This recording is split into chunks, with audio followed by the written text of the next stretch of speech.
ठीक sir.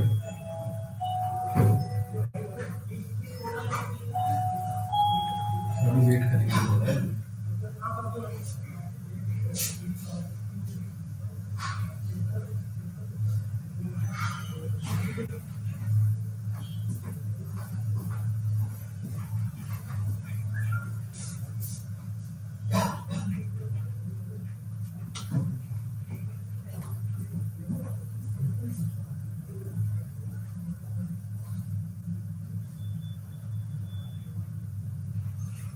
Namaste to all of you.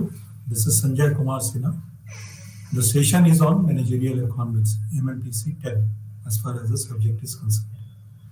So we will begin with the economics, and then we will try to understand what the role a manager has to play with the help of economics for his firms. So economics is the branch of knowledge concerned with the production, consumption, and transfer of wealth. Basically, it is the allocation of scarce resources to satisfy unlimited human wants or desires. The economy is the institutional structure in which individuals and firms in a society coordinate their desires. So basically, or broadly, we classify economics into two main aspects: macroeconomics, that is a study of the overall economy and its aggregates, like GDP, rate of inflation, rate of interest, credit line availability, government taxation policies. These are the part of macroeconomics. The second one is the microeconomics, which deals with individual actors in the economy, like firm and individuals.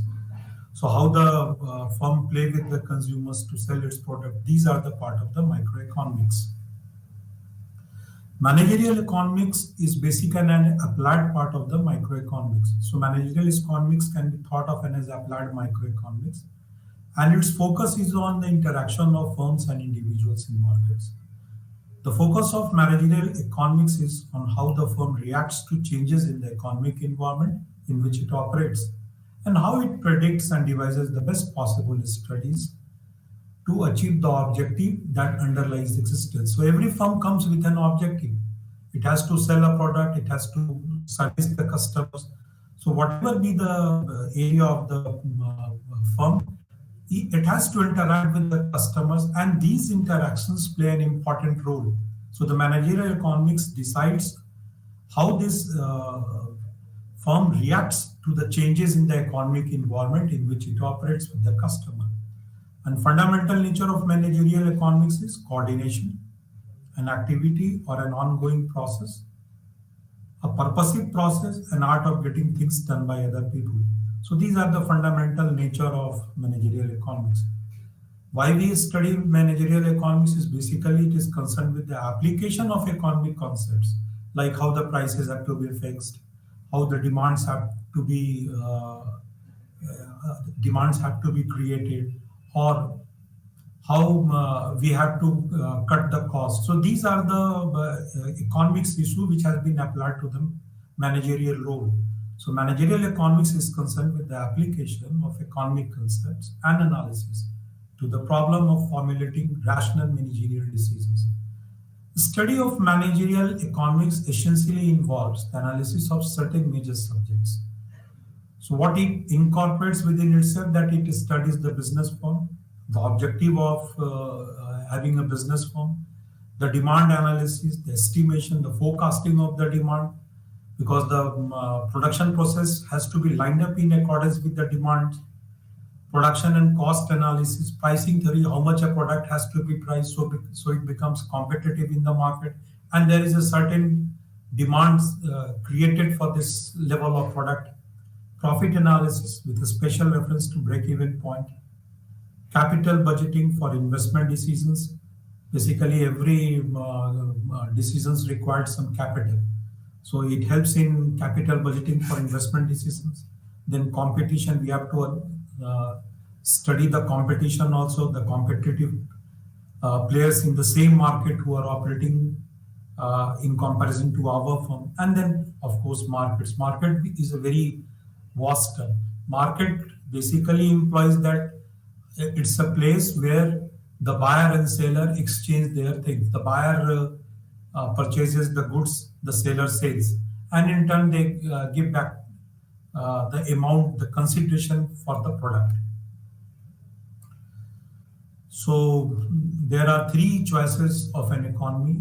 The unlimited choice and limited resources create a scarcity situation. So once a scarcity is there, the first question comes is what to produce. The second question comes is how to produce. And third, for whom to produce. So what to produce is basically what type of products we are thinking of uh, going forward with. How to produce is the entire process of production. It entails the sourcing of raw materials, it entails the skilled manpower. So everything combined is how to produce. Logistics, infrastructure, everything combined. And for whom to produce is what type of customers we hope that our firm will cater to it. And there are three ways to achieve. The one is the market mechanism, that our entire product is offloaded in the market and the market buys it. So this is basically a market mechanism where the market determines the price of the product, the demands of the product. The second is government, because there are certain sectors where the government interference is required, like what we have seen in this COVID time, that the government, in order to create the purchasing for power, has directly transferred the money to the poor section of the society so that a demand is created for the product. So this is how the government interferes. And third is the combination of both, means the market as well as the government both combines to make this system works. So, what are the major types of market failure? It is monopoly, because market doesn't mean that a firm or a company has to be in a monopoly situation. So, monopoly is one challenge for the market. Another is public goods. The third is externalities, and fourth is information. There are four groups of problems in decision making and forward planning. So, resource allocation, how we allocate our resources, is one group of problem. Inventorying and queuing problem, how the inventory has to be managed or how the queuing problem has to be tackled. Then the pricing problem is there. What level of pricing should our product be on, so that its marketability becomes easy, so that the sales can be pushed. An investment problem, how much money that we have to put for establishing our firm. So these are the four groups of problems in decision making and forward planning, which we study as a student of managerial economics. Then the next portion is relationship of managerial economics with other disciplines. So how managerial economics is related with other disciplines? It's a microeconomic theory. It is related with microeconomic theory because it is in relation with the economic environment in which firm and individuals play a role. It is also related to the macroeconomic theory, because if we know that a certain section there is a tax rebate on a certain group of activities, economic activities, like for purchasing a flat, the government has introduced a tax rebate if you pay the amount through EMI. So that creates a demand for the reality sector. So then we have an operation research where we study the model, theory of decision making based on macro and micro analysis, partial and general equilibrium. So partial and general equilibrium means that suppose the demand is influenced by a lot of factors.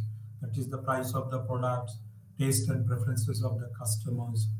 Then the demand is affected by income of the people. So keeping one thing as a point to study and other things constant, this is how we studied the entire situation. Then we have static and dynamic analysis, positive and normative analysis, statistics, of course. We have to study the probability, we have to study the sampling, we have to study the correlation. So these are the points where we got to know how one variable influences other variable. We have to study the regression also, because regression will give us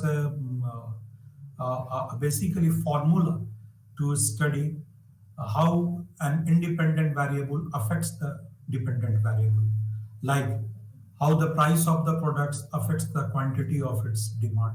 So these things are studied through the regression model, linear regression model. So this is how statistics is used.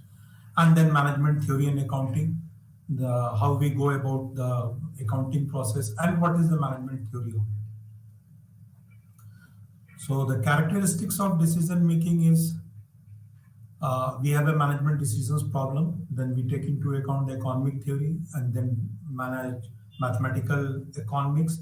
Together we apply this on managerial economics. So application of economic theory and decision tools to solve managerial decision problems will give us an optimal solution to managerial decision problems. So we have a problem, then we have a knowledge. We have a knowledge of the set of economic factors.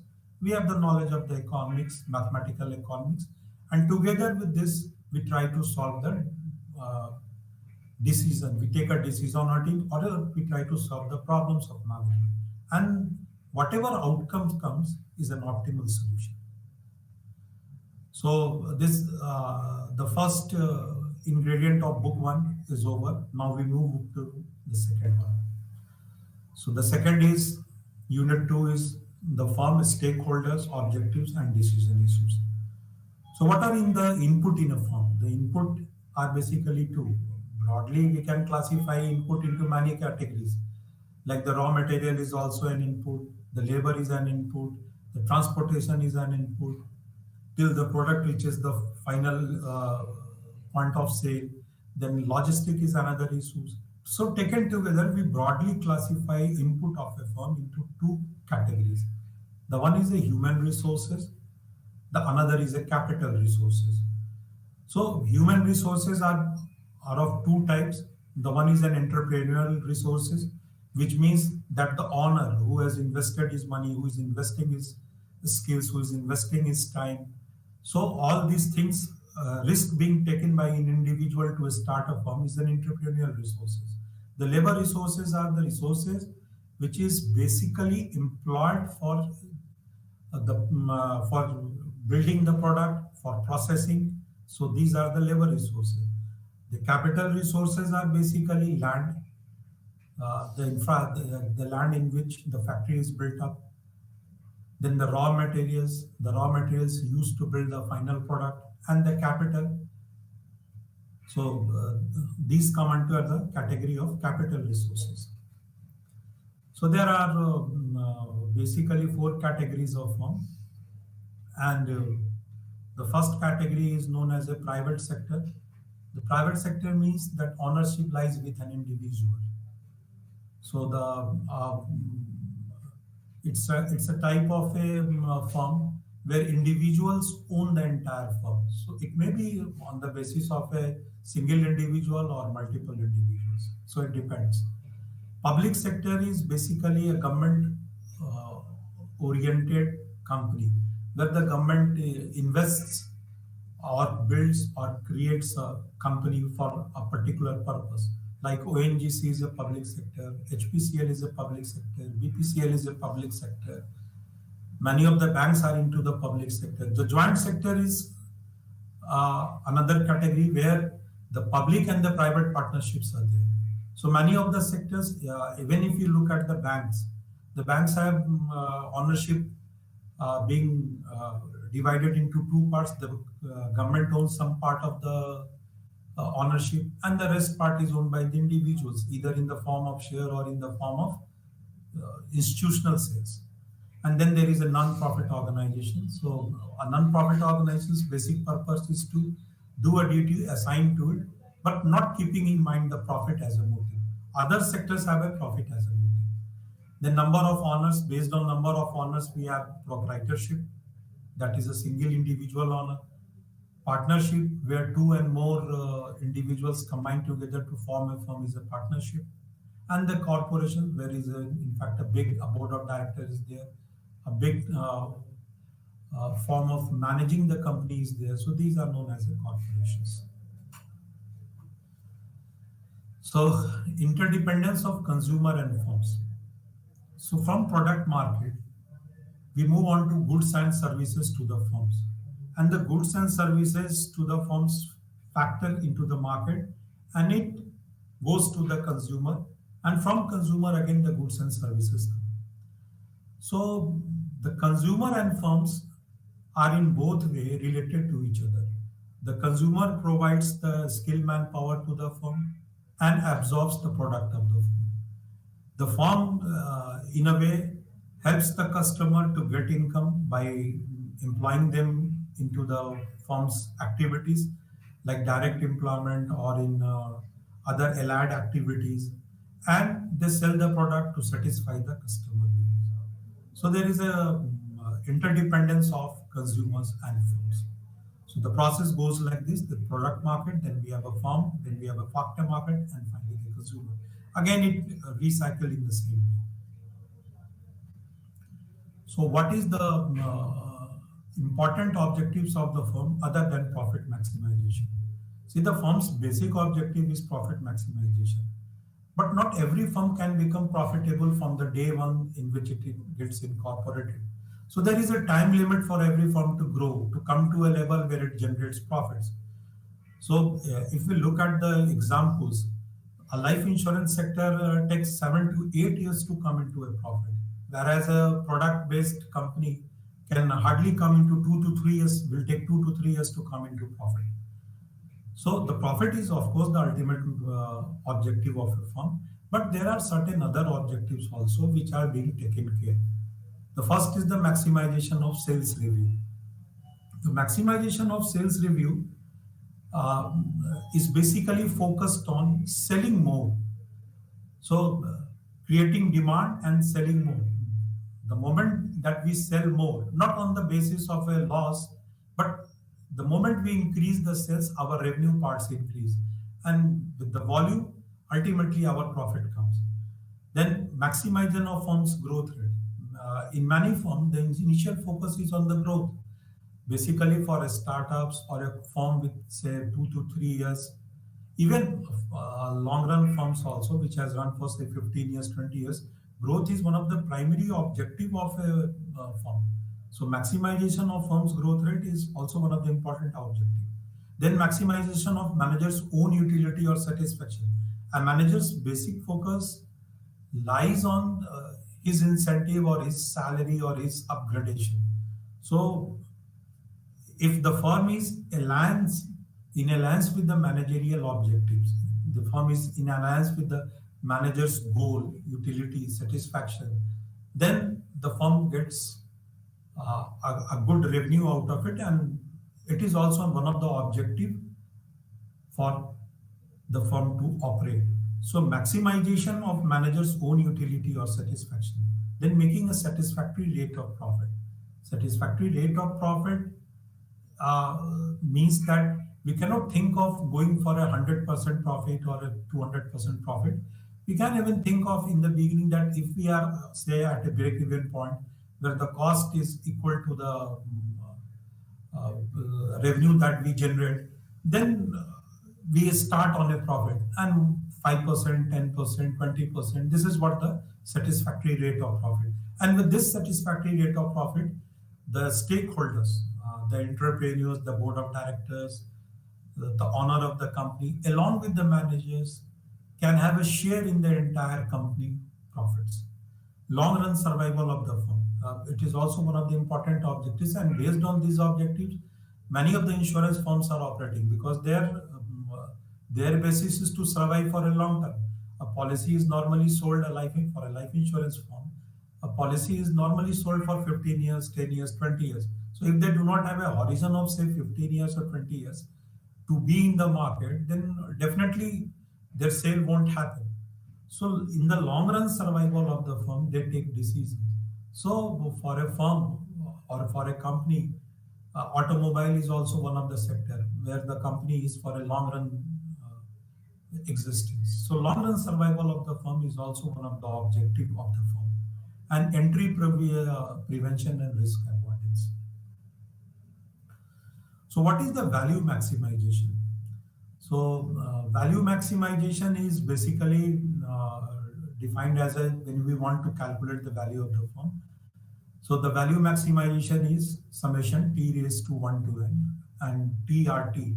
TR stands for total revenue related to a time t minus total cost. TC is a total cost related to a time t divided by 1 plus R. R is a rate to the whole to the power t. Again, the t stands for a time. So this is how the value of the firm is calculated. If we have to calculate the present value of the firm, so the present value of the firm is summation t raised to 1 to n uh, pi t divided by 1 plus r to the power t. So this is 1 and 1 is basically some misspelled. So this please read this as t. So determination of the value of the firm. So value of the firm, we know the formula by the formula we know that it is summation t raised to 1 to n trt minus tct divided by 1 plus r to the power t.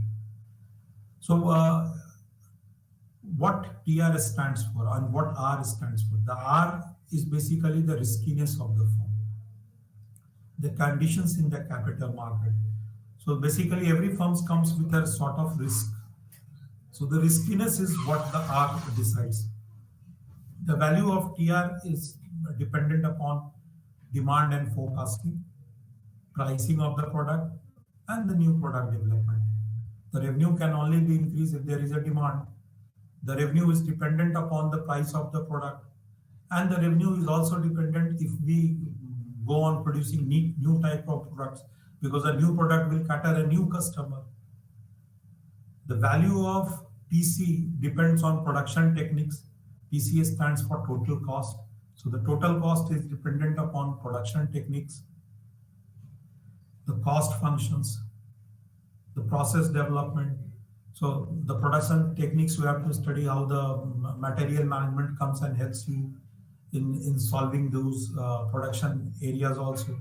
The cost functions will help you to decide how much the cost has to be incurred in operating a firm and how we can minimize the cost not by not disturbing the production function and process development.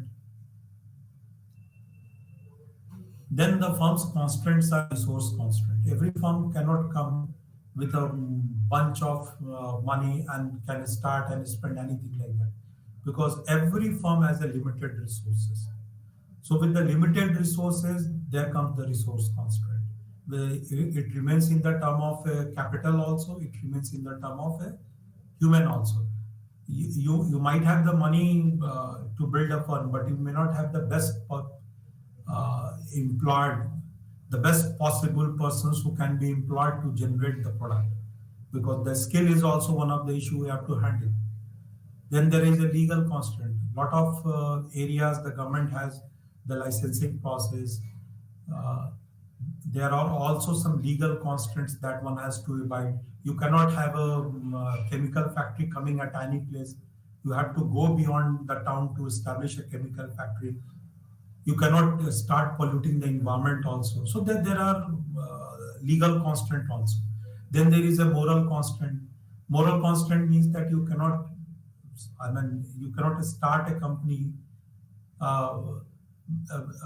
which basically works on something which is which doesn't work on our morals. Like we cannot have a company for pickpocketing. So these type of things cannot be worked on. So everything has to be in a socially acceptable morality norms. And then there is a contractual constraints. Contractual constraints mean when two parties come into a contract, then there is a legal binding obligations on both the parties. So for both the parties, there is a contractual constraint working for it. So decision making under these constraints with optimal results is a fundamental part of managerial economics. So now a person who has into this managerial economics, he understands how the resources constraints have to be handled, how the legal constraints have to be taken care of. Moral constraints must be there to enforce. You cannot start asking your employees to do something illegal.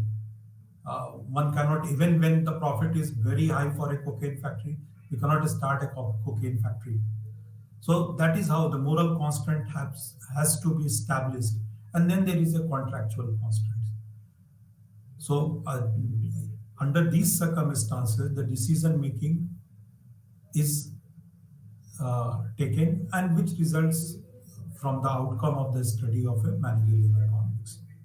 So the managerial economics help you to understand the problem and then suggest the best possible solution in these constant situations. Then what is the equimarginal principle? Equimarginal principles, our definition goes, says that different courses of action should be pursued up to the point where all the courses provide equal marginal benefit per unit of cost. So one has to pursue the action till he finds that there is an equal marginal benefit per unit of cost. So this equimarginal principle is applicable in the managerial economics. Then there is a second principle which is known as a discounting principle. Discounting means if a decision affects cost and revenues in long run, all these costs and revenues must be discounted. So taken, suppose we are running a factory for say 10 years, and we know that after 8 years, the break-even point comes. So for full 8 years, we have to spend the money, and the money that we spend will come in second year, third year. So it's all future investments for us. So now, if we want to calculate the value of the firm, we have to take the discounted value of the money that we invest in the coming years. So here the discounting principle comes. So according to this principle, if a decision affects cost and revenues in long run, all those costs and revenues must be discounted to present values before valid comparison of alternatives is possible. This is essential because a rupee worth of money at a future date is not worth a rupee today. So that is what the logic says, that whatever you invest, say 10 lakhs after 5 years, will not have the same worth which the 10 lakhs has right now. And then there is a opportunity cost principle. Opportunity cost principle means that you are leaving one thing to do another. Suppose you have come to study the MBA course, and side by side you are engaged in some employment activity, but you are taking time out. So somehow or other you are managing your MBA study, or you have left your job and doing this. So this is an opportunity cost, means you have lost something to gain something. So according to this principle, different courses of action should be pursued up to the point where all the courses provide equal marginal benefit per unit of cost. So the opportunity cost is basically when we select one course of option over another, because we get advantage out of it. So this is how the opportunity cost principle comes. And these principles basically define that different courses of action should be pursued up to the point where all the courses provide equal marginal benefit per unit of cost. So now moving on to the third chapter, basic concepts and techniques. So there are 5 key functions of economics. So the demand, revenue, production, cost, and profit. So these are the 5. So the demand is basically, if it is a linear, it is reflected. You can see the diagram 1. There on y-axis the price is there, and x-axis the demand is there. So when a linear demand is there, it follows a regression equation. So it is given that Q is equal to A minus BP. So here A is a constant, B is slope, another constant, and P is price.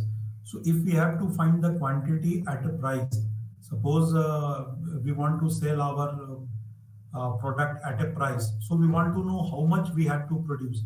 So this linear equation will give us a idea about for how much of a price, how much of a quantity to be produced. And same way, if we have produced a quantity, say A plus BQ. So if we have produced, say, tons of quantity, so what should be the price in the market to sell all those things? Then we have a revenue equation, which is basically in a quadratic form. So the total revenue is equal to A plus BQ minus CQ square. This is a given equation. This is not a standard, but it varies from a company to company. So total revenue is dependent upon the quantity. This is what the equation says. So the total revenue is dependent upon the quantity. So if if you see this total revenue graph, we find that the revenue starts increasing with the quantity. So the moment we build more quantity, we sell more, and by selling more, we get more revenue. So the total revenue starts increasing. Initially, it starts a fast increase, then gradually it matures, and a phase will come when even if we produce more, our total revenue goes down. Why? Because the demand gets slackened.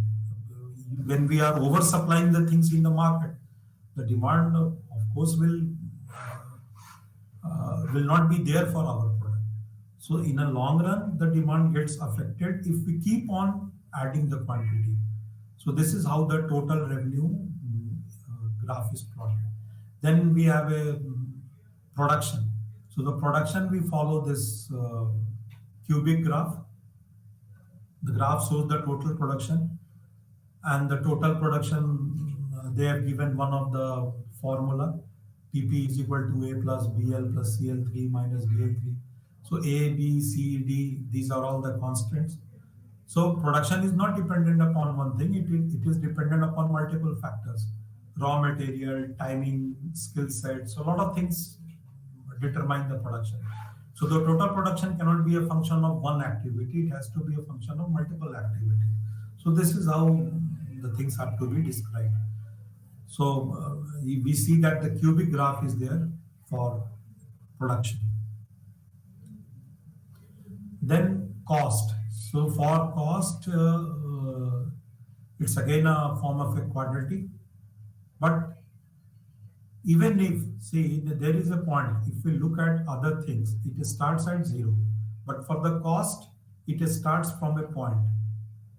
So the graph starts on y-axis at a point. Say it is not written there, but say it starts at the point x.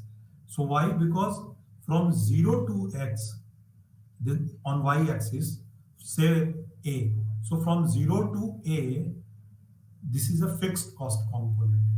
So even if you do not produce anything, there will be a fixed cost. The fixed cost means that whatever we have invested in the land will be there, whatever we have invested in building the factory will be there, whatever we have invested in taking machines will be there. So even if there is zero production, we have already invested a certain amount of money, which will be there. So that is why the graph starts from a particular point, because the fixed cost is always there. So again, this equation shows that total cost is equal to A plus BQ plus CQ square minus DQ3. So A, B, C, and D are all constants. Q stands for quantity here. So it doesn't mean that this is an universal formula.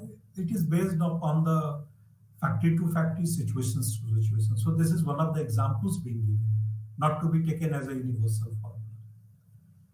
Then we have a profit. So how the profit works? The profit is again a quadratic form. You have to run in a negative profit, because initially you cannot get into the profit. It takes some years to come to a break-even point. So that is how the graph goes down below the x-axis, and at a point of time it hits the axis. So from there, the break-even point, the profit starts. Then it goes on increasing. So why it increases? Because the quantity of the production is increased. The entire graph is plotted on the production quantity, based on quantity and production. So the graph increases there. So at a point of time, the graph becomes static, and then again it goes on decreasing. Why it happens? Because we can increase the profit, we can increase the revenue only up to a point of time. So initially, although our investment was more, so we were incurring loss. At a point of time, say after 3 years, 4 years, or 5 years, we had made a break even. So whatever the input quantity we produced, with the cost and with the revenue, we are at equal. And thereafter we start getting the profits. Initially it rises at a very high speed, but gradually it stagnates, and finally it comes, because the demands is not there for the quantity that we are producing. So if we go on exceeding the quantity to be produced, a time will come when the profit margin will start decreasing. Why it happens? Because the total revenue also starts decreasing. If we look at the previous chart, the previous chart says that the total revenue also gets down when too much of a quantity is produced because the relevant demand is not there. In the same way, if our total revenue goes down, our profit also goes down. Then we have to understand these are the concepts. So basically, you have to understand it through the formula or through the graph. The slope in mathematical use is concept of marginalism in economic use. If y is equal to fx, dy by dx stands for change in y as a result of 1 unit change in x. That is marginal y of x. This slope or marginal function has enormous use in managerial economics. So if you look at the demand side, just say you want to study the demand in respect of the price. So we all know that demand is inversely related to the price of the product. If the price of the product goes down, the demand increases. If the price of the product goes up, the demand decreases. This is a basic law of demand. But it's not exactly like it varies just because of the price. It varies from many other factors also. But since we have kept other factors constant and we are studying in respect of price, so we can say that what is the effect of a change in price which results in a change in quantity demanded. So this unit change in price, and because of which there is a unit change in quantity demanded, this is what we have to study to the differential. So dq by dp means marginal demand of price. So for a change in price, what will be the change in quantity can be defined as a dq by dp. Same way ds by da is change in sales because of the change in advertisement is what is ds by da. dr by dq is marginal revenue of output. Marginal revenue of output in respect of quantity.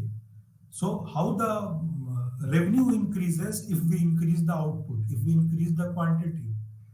So if there is a change in quantity, what will be the change in the revenue? This is going to be studied as a dr by dq.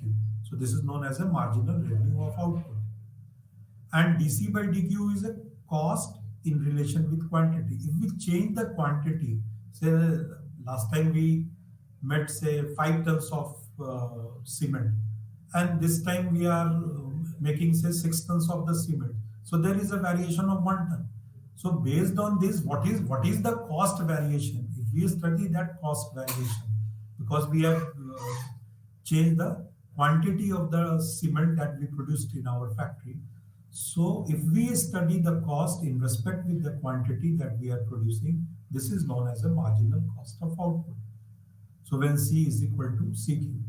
So basically, if you study the demand analysis in respect to price, in respect to income, in respect to competitive goods, or in respect to complementary goods, so you have to go through these all things.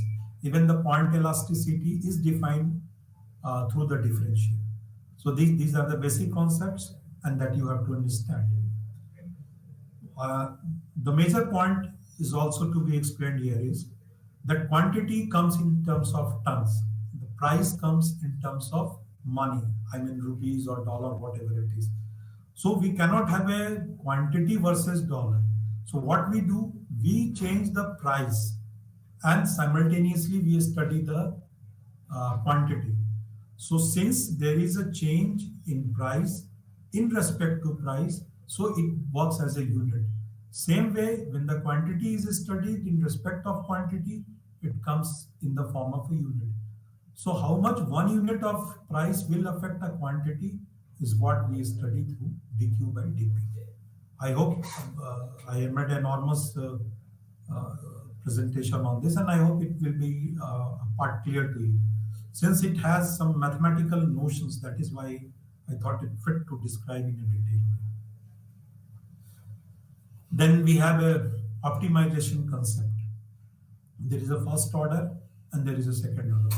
So what that means, if you differentiate the cost in respect to price, the first differentiation, which is known as a first order differentiation, will be equal to zero. That is the optimization concept. So dy by dx will be equal to zero. And the second order, again, further if you do the differentiation further, after dy by dx, again you go for a second differentiation. This is known as a second order. And the second order, if it is less than 0, means it has to be minus. So if it is less than 0, then the optimization is maximum. So conditions, first order conditions are there, necessary conditions. So dy by dx has to be 0 and unconstant. Second order condition is sufficient conditions. d2y by dx square has to be less than 0. So this is the optimization concept which one has to remember, because suppose in an example we have been given a regression formula that a quantity Q is equal to 100 minus 4P. And for a particular price, how much the quantity has to be produced. Suppose the equation is not in the form of a linear. If it is in the form of a linear, then first order is applicable. If it is in the form of a quadratic, what does that mean? That means that quantity is equal to 100 minus 4p square plus 2p. So if it is given in the form of a quadratic equation, then definitely we have to go for the second order differentiation. So through second order differentiation, we come to the maximization portion. Then regression analysis. Regression is basically, I can say that regression is basically mathematical connotation, and it is used in statistics, where we study between the relationship between two variables. The one is independent. Independent means it varies on its own. The second is dependent, which means that it varies because of the independent variable. So if we try to find out the relationship between two set of variables where one is independent, another one is dependent, through a formula, it may be a linear equation, it may be a quadratic equation, it may be a cubic equation. So the relationship might be having different type of equations, linear or quadratic or cubic, but the relationship can be defined through an equation is what the regression says. And in fact, the regression is not used only in the business statistics. It is widely used in the managerial issues also. Because through regression, we come to know the relationship between the two variables, how the independent variable affects the dependent variable. Suppose x is an independent variable and y is a dependent variable. So how the x affects y? So if we are able to study this is known as a regression. So regression involves identifying and calculating specific relationships between the independent variables and the dependent variable. Dependent variable is that whose variation is to be explained. So dependent variable is what we have to find out through the formula or through the equation. And explanatory variables, the variables that are thought to cause the dependent variable to take on different values. So explanatory variables is of course an independent variable. So they are the variables which vary on their own, and because of them the dependent variables take different values. In the simple regression model, the dependent variable y is related to only one explanatory variable x, and the relation between x and y is linear. So how it has to be written? It has been given a situation where y and x are related in a linear format. So the regression is y is equal to a plus bx, where a is a constant, b is a constant, and x is independent or explanatory variable, and y is a dependent variable. A is basically an interceptor. Interceptor means it starts at a particular point of time. Suppose we have See, let us go back to this quadratic equation, cost.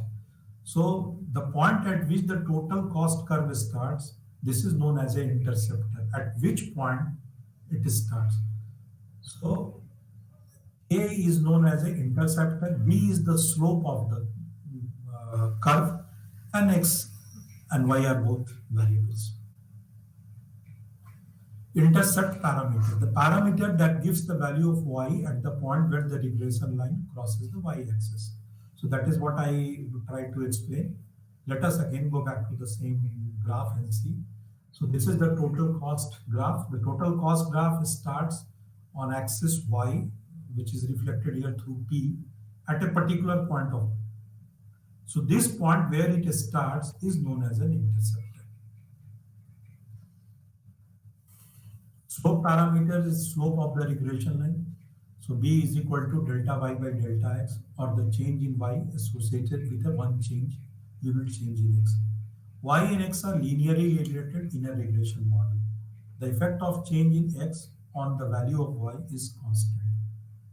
A 1 unit change in X causes Y to change by a constant B units. Here comes the most important thing. What is the role of a managerial economist? You have gone through some of the basic concepts that we have started. The first thing is that what is economics and how the microeconomics affect the managerial decision of a firm.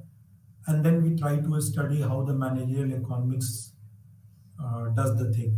So through managerial economics, we come to know that it is an interplay of economic environment between firm and individual,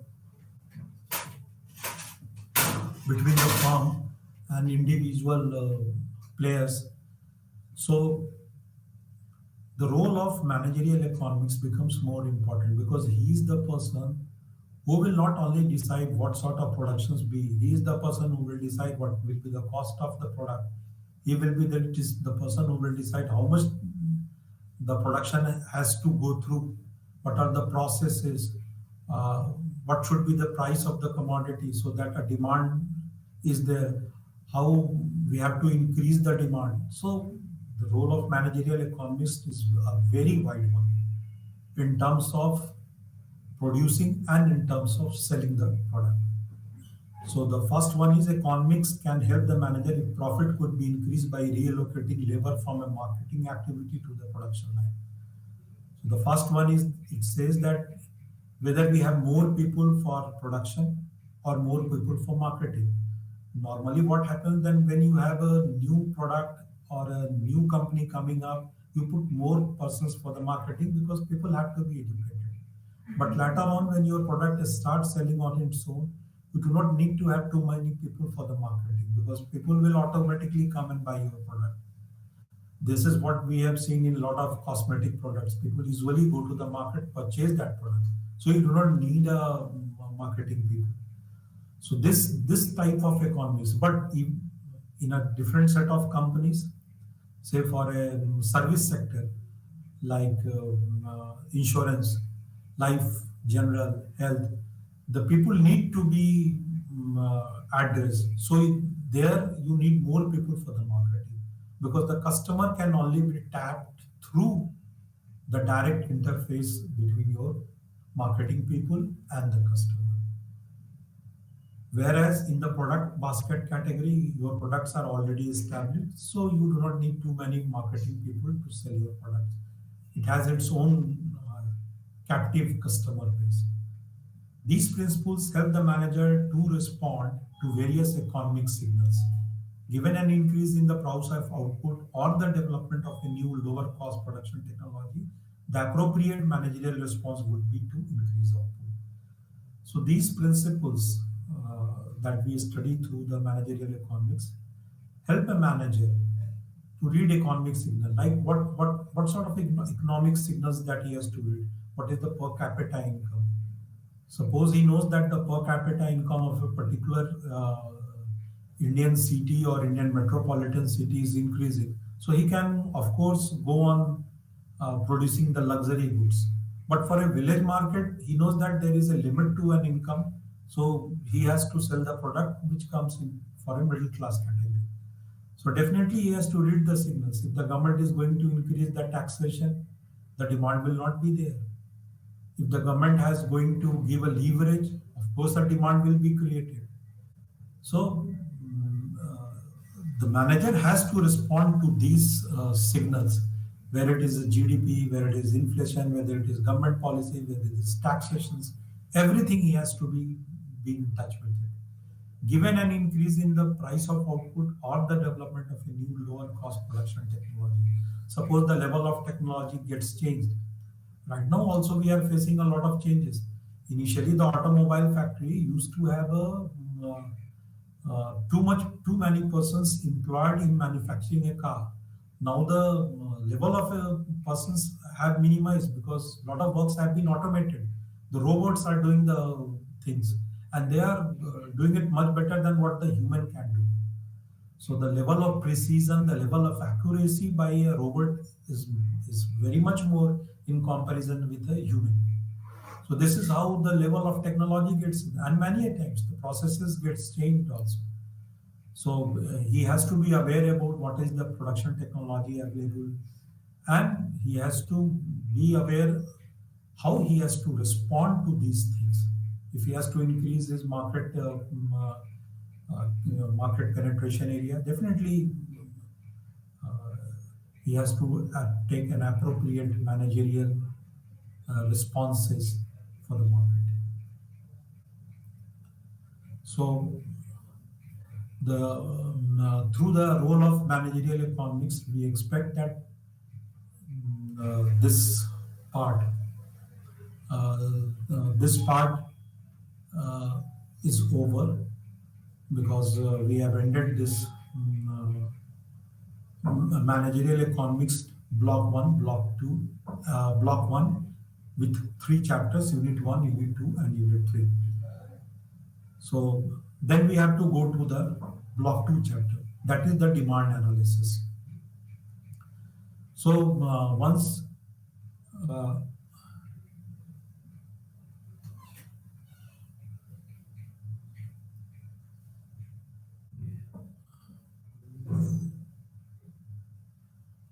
so basically in the book 2 we study the demand and how the demands are to be determined. Let us see the demand. The demand linear is given. So let us talk about the book 2 also. So what are the determinants of demand? How a demand is to be assessed? The demand is basically a demand is something which has to be created for a product where the people is able to purchase that product. So suppose if I have, I do like to purchase a Mercedes, but I don't have the money. So I am not a person who is creating demand for the Mercedes. So if I am affordable, if my pocket supports me for an affordability, then I will go and purchase it. Then it creates a demand for a car. So demand is something for which persons are willing to purchase, and then the demand is created. The law of demand states that demand is basically inversely proportional to the price, keeping other factors constant. So it is the price which determines the demand at maximum point of time. So the law of demand states that the demand is related with the price, inversely related with the price. And when we increase the price, the demand gets slowed down. When we decrease the price, the demand gets escalated. We can see the lot of examples happening in our marketplace when we find that a lot of discounts are being given so that we attract the customers for the product. So this is one way of reducing the price. And once 15 days or 30 days time, it automatically reverts back to its own original price. So the discounting is one of the way to reduce the price for an effective time period and to create a demand. But then demand is dependent upon many of the things. It is not only dependent upon the price, it is dependent on the price of the product, it is dependent upon the price of the complementary products, it is dependent upon the price of the substituting products, it is dependent upon the price, it is dependent upon the income of the consumer, it is dependent upon the taste of the consumer, it is dependent upon the uh, it is dependent upon the taste of the consumer, income of the consumer, preferences of the consumer. Then we can say it depends upon the other factors. It depends upon the advertising also. So a lot of things affect the demand. If we discuss the price, if you reduce the price, the demands gets escalated. If the competitive products, like we are working into a competitive product section where our competitors have increased their price or decrease their price. If they have decreased their price, so naturally the customers will go to them. In order to be competitive in the market, we have to reduce our prices also to remain competitive. So this is how the price of uh, uh, substitutes can affect the price of the products. So if the substitutes price is reduced, the demand gets affected for our product. Same way, if the consumer income is increased, if consumer income is increased in a way that the per capita income of a particular section of a consumer is increased, then the consumer has got some more power with the money that he has. So definitely, either he will move on to the normal goods from an inferior goods, so it will create a demand for a normal good. A normal good is basically a good which you can say is a much better good in terms of in relation with the customer, and then the demand of the product gets affected. If the consumer goes for if the consumer income is increased, then he can buy more of it. So the income of the consumer also affects the price. Then there is a culture, the taste, the preferences of the customer. Suppose for Hindus, Tuesday and basically on Thursday, the Hindus avoid meals. So normally, though it is a cultural practices to avoid non-veg on these 2 days, but it affects economically. So Tuesdays and Thursdays, you will find that many of the shops who are selling these things, like non-veg products, will be less offering on their shelf. Why? Because the demand is less. So the demand gets affected because of the culture. Same way, the taste and preferences also gets enhanced. The tastes and preferences also play an important role. Uh, so keeping in mind these things, the demand gets affected. Then we have advertising. So advertisings are basically of two types. The one is an informational advertising and the another one is a transformational advertising. So informational advertising means that during advertising you will be given all sort of informations about the product.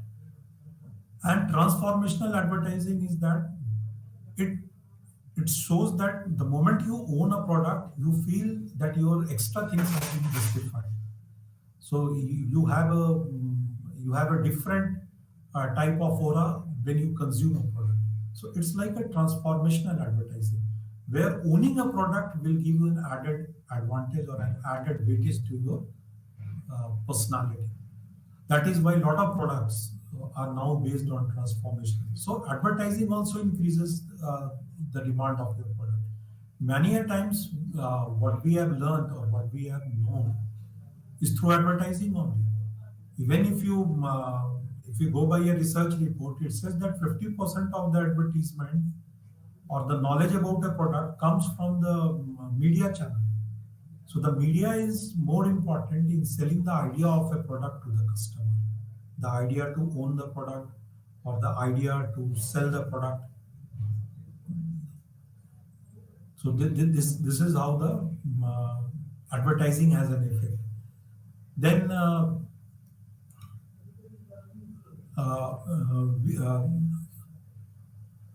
then we have another factor called other miscellaneous factor. That is, suppose the demand all of a sudden because of demographic changes. So, namaste, thanks a lot. We will keep doing in our next session. अच्छा ये